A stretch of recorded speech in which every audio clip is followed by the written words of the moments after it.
जय माता दी मित्रों। देखिए इसी दुर्गा सप्तशती का पाठ कर रहे हैं और आज हम 8वें अध्याय पे हैं। रक्त बीज वध आज की कथा रहेगी। इससे पूर्व के वीडियो जो हैं कथाओं के, उनका लिंक आपको मिलेगा डिस्क्रिप्शन बॉक्स में। उनको देख के आप इससे पूर्व की कथाओं का आनंद ले सकते हो। तो सबसे पहले है ध्यानम, यानी कि ध्यान दिया गया है सबसे पहले माता रानी के श्री चरणों का, फिर कथा प्रारंभ होगी। देखिए, मैं अणिमा आदि सिद्धिमयी किरणों से आवर्त भवानी का ध्यान करता हूँ। उनके शरीर का रंग लाल है, नेत्रों में करुणा लहरा रही है तथा हाथों में पास, अंकुश, बाण और धनुष शोभा पाते हैं। यहाँ पे देखिए माता रानी का ये बहुत ही सुंदर सा दृश्य यहाँ पे दिया गया है और नीचे लिखा भी गया है कल्याणमयी भगवती भवानी जी। तो भवानी मैया का ये दृश्य है। अब देखिए कथा यहाँ से प्रारंभ करते हैं। ऋषि कहते हैं, चंड और मुंड नामक दैत्यों के मारे जाने तथा बहुत सी सेना का संहार हो जाने पर दैत्यों के राजा प्रतापी शुंभ के मन में बड़ा क्रोध हुआ और उसने दैत्यों की संपूर्ण सेना को युद्ध के लिए कूच करने की आज्ञा दी। वह बोला, आज उदययुध नाम के 86 दैत्य सेनापति अपनी सेनाओं के साथ युद्ध के लिए प्रस्थान करें। कम्बू नाम वाले दैत्यों के 84 सेनानायक अपनी वाहिनी से घिरे हुए यात्रा करें। 50 कोटि वीर्य कुल के और 100 धूम्र कुल के असुर सेनापति मेरी आज्ञा से सेना सहित कूच करें। कालक, दोहर्द, मौर्य और काल के असुर भी युद्ध के लिए तैयार हो मेरी आज्ञा से तुरंत प्रस्थान करें। भयानक शासन करने वाला असुर राज शुंभ इस प्रकार आज्ञा दे सहस्त्रों बड़ी बड़ी सेनाओं के साथ युद्ध के लिए प्रस्थित हुआ। उसकी अत्यंत भयंकर सेना आती देख चंडिका ने अपने धनुष की टंकार से पृथ्वी और आकाश के बीच का भाग गुंजा दिया।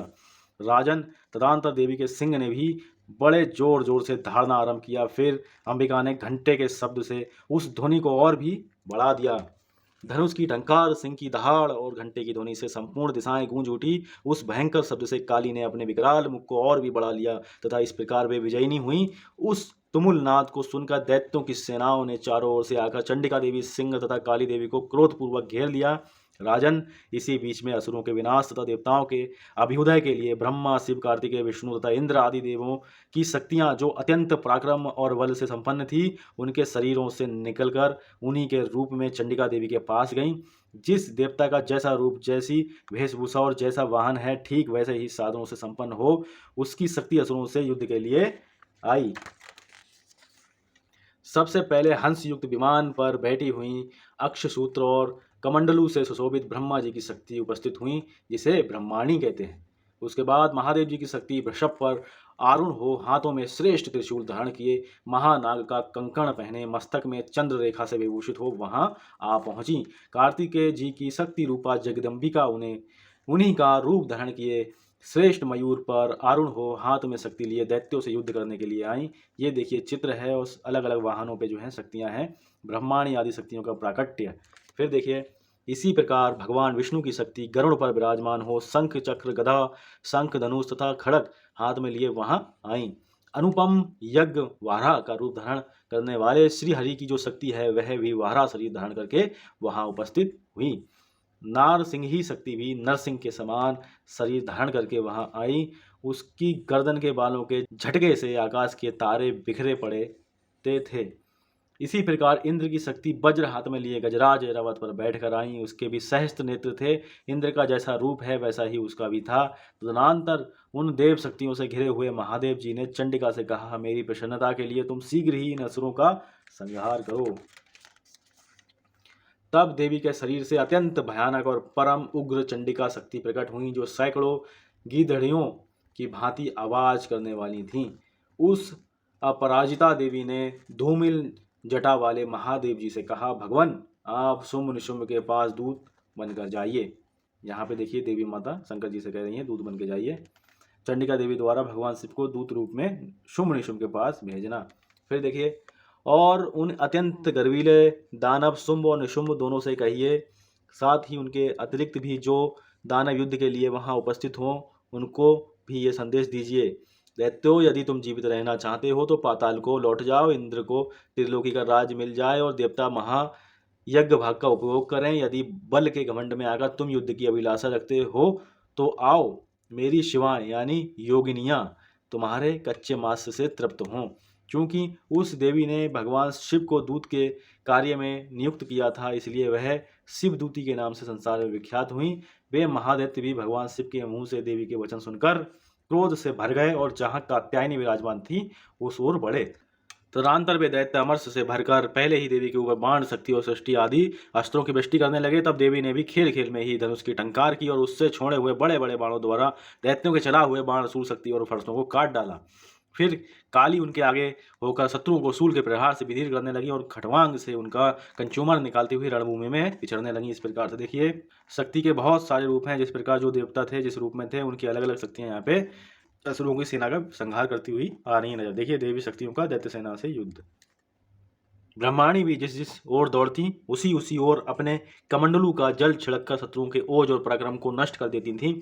महेश्वरी ने त्रिशूल से तथा वैष्णवी ने चक्र से और अत्यंत क्रोध में भरी हुई कुमार कार्तिकेय की शक्ति से दैत्यों का संहार आरंभ किया। इंद्र शक्ति के वज्र प्रहार से विदीर्ण हो सैकड़ों दैत्य दानव रक्त की धारा बहाते हुए पृथ्वी पर सो गए। वाराही शक्ति ने कितनों को अपनी थुतुन की मार से नष्ट कर दिया। डालों के अग्रभाग से कितनों की छाती छेद डाली तथा कितने ही दैत्य उसके चक्र की चोट से विदीर्ण होकर गिर पड़े। नरसिंही भी दूसरे दूसरे दैत्यों को अपने नखों से विदीर्ण करके खाती और सिंहनाद से दिशाओं एवं आकाश को गुंजाती हुई युद्ध क्षेत्र में विचरने लगी।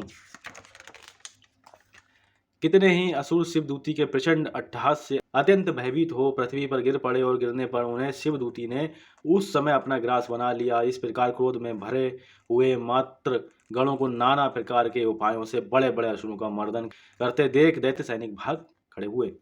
मार्त गणों से पीड़ित दैत्यों को युद्ध से भागते देख रक्तबीज नामक महादैत्य क्रोध में भरकर युद्ध करने के लिए आया। उसके शरीर से जब रक्त की बूंद पृथ्वी पर गिरती तब उसी के समान शक्तिशाली दूसरा महादैत्य पृथ्वी पर पैदा हो जाता। महासुर रक्तबीज हाथ में गदा लेकर इंद्र शक्ति के साथ युद्ध करने लगा। तब ऐन्द्री ने अपने वज्र से रक्तबीज को मारा। वज्र से घायल होने पर उसके शरीर से बहुत सा रक्त चूने लगा तथा उससे उसी के समान रूप तथा पराक्रम वाले योद्धा उत्पन्न होने लगे।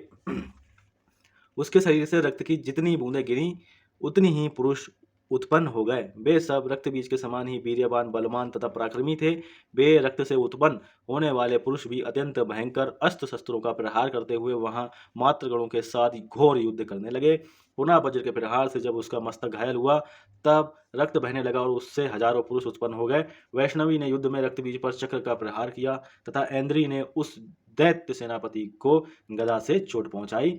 वैष्णवी के चक्र से घायल होने पर उसके शरीर से जो रक्त बहा और उससे जो उसी के बराबर आकार वाले सहस्त्रों महादैत्य प्रकट हुए उनके द्वारा संपूर्ण जगत व्याप्त हो गया। कौमारी ने शक्ति से, वाराही ने खड़ग से और महेश्वरी ने त्रिशूल से महादैत्य रक्तबीज को घायल किया। क्रोध से भरे हुए उस महादैत्य रक्तबीज ने भी गदा से सभी मात्र शक्तियों पर पृथक पृथक प्रहार किए। शक्ति और शूल आदि से अनेक बार घायल होने पर जो उसके शरीर से रक्त की धारा पृथ्वी पर गिरी उससे भी निश्चय ही सैकड़ों असुर उत्पन्न हुए। इस प्रकार उस महादैत्य के रक्त से असुर हुए असुरों द्वारा संपूर्ण जगत व्याप्त हो गया। इससे उन देवताओं को बड़ा भय हुआ। देवताओं को उदास देख चंडिका ने काली से शीघ्रतापूर्वक कहा, चामुंडे तुम अपना मुख और भी फैलाओ तथा मेरे शस्त्र पात्र से गिरने वाले रक्त बिंदुओं और उनसे उत्पन्न होने वाले महादैत्यों को तुम अपने इस उतावले मुख से खा जाओ। इस प्रकार रक्त से उत्पन्न होने वाले महादैत्यों का भक्षण करती हुई तुम रण में विचरती रहो। ऐसा करने से उस दैत्य का सारा रक्त क्षीण हो जाने पर वह स्वयं भी नष्ट हो जाएगा। उन भयंकर दैत्यों को जब तुम खा जाओगी तब दूसरे नए दैत्य उत्पन्न नहीं हो सकेंगे। काली से यूं कहकर चामुंडा देवी ने सूल से रक्तबीज को मारा और काली ने अपने मुख में उसका रक्त ले लिया। तब उसने वहां चंडिका पर गदा से प्रहार किया। ये देखिए काली द्वारा रक्तबीज के रक्त का पान। किंतु उस गदापात ने देवी को तनिक भी वेदना नहीं पहुंचाई। रक्तबीज के घायल शरीर से बहुत सा रक्त गिरा किंतु जो ही वह गिरा त्यों ही चामुंडा ने उसे अपने मुख में ले लिया। रक्त गिरने से काली के मुख में जो महादैत्य उत्पन्न हुए उन्हें भी वह चट कर गई और उसने रक्तबीज का रक्त भी पी लिया। तदनंतर देवी ने रक्तबीज को जिसका रक्त चामुंडा ने पी लिया था वज्र, बाण, खड़ग तथा दृष्टि आदि से मार डाला। राजन, इस प्रकार शस्त्रों के समुदाय से आहत एवं रक्तविहीन हुआ महादैत्य रक्तबीज पृथ्वी पर गिर पड़ा। नरेश्वर, इससे देवताओं को अनुपम हर्ष की प्राप्ति हुई और मातृगण उन असुरों के रक्तपान के मद से उद्धत सा होकर नृत्य करने लगा। इस प्रकार श्री मार्कंडेय पुराण में सवर्णिक मनवंतर की कथा के अंतर्गत देवी महात्म में रक्तबीज वध नामक 8वां अध्याय संपूर्ण हुआ।